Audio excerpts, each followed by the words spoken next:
பார்த்தீங்கன்னா, நாய்ஸில் புதுசா லான்ச் பண்ணியிருக்க நாய்ஸோட பட்ஸ் VS102 எலைட் அப்படின்ற மாடல் நம்மகிட்ட இருக்குது.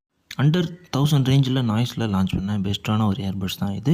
அண்ட் தென் டிசைன் வைஸ்மே பக்காவாக மேக் பண்ணியிருக்காங்க. என்னென்ன ஃபீச்சர்லாம் இருக்குன்றத வீடியோவில் பார்க்கலாம் வாங்க. ஃபர்ஸ்ட் அன்பாக்சிங்லேருந்து ஸ்டார்ட் பண்ணிடலாம். பாக்ஸை பொறுத்த வரைக்கும் நாய்ஸில் எப்பயுமே ஒரு ப்ரீமியமான பேக்கிங் தான் இருக்கும். எவ்வளோ ரேஞ்சில் வந்து அவங்க லான்ச் பண்ணாலும் நல்ல ஒரு பேக்கிங்கில் இருந்துச்சு. ஸோ இது வந்து ஓப்பன் பாக்ஸ் டெலிவரி தான் ஃப்ளிப்கார்ட்டில். ஸோ ஓப்பன் பண்ணிட்டு தான் நம்மகிட்ட செக் பண்ணிவிட்டு கொடுத்தாங்க. அண்ட் அதை ஓப்பன் பண்ணால் உள்ளே நமக்கு வந்து பட்ஸு கேஸ் இருக்கும். அதை எடுத்து வச்சுட்டு அப்புறம் உள்ளே வந்து சைடில் 2 பாக்ஸில் வந்து நமக்கு சார்ஜிங் கேபிளும் பட்ஸும் வந்து கொடுத்துட்றாங்க. அண்ட் அது போக வந்து பார்த்திங்கன்னா 2 பட்ஸ் அதில் இருக்கும், மீடியம் ஸ்மால்ன்ட்டு அது உங்களுக்கே தெரியும். அண்ட் தென் ஸ்டிக்கர்ஸ் நாய்ஸில் ப்ரொவைட் பண்ணுற ஒரு யூனிக்கான ஸ்டிக்கர்ஸ் இருக்கும் எல்லா கேஸு இதுலேயுமே, ப்ளூடூத்லேயுமே சரி, அதையும் கொடுத்துட்றாங்க. இவ்வளோ தான் அன்பாக்சிங், வேறு எதுவும் பாக்ஸில் கிடையாது. அண்ட் தென் டிசைனை பொறுத்த வரைக்கும் ஒரு க்ரீனையும் கோல்டையும் மிக்ஸ் பண்ணாலே வந்து அங்கே ஒரு யூனிக்கான ஒரு ப்ரீமியம் லுக் வந்து வந்துடும். ஸோ அதை தான் இவங்க வந்து ட்ரை பண்ணியிருக்காங்க. அண்ட் 1000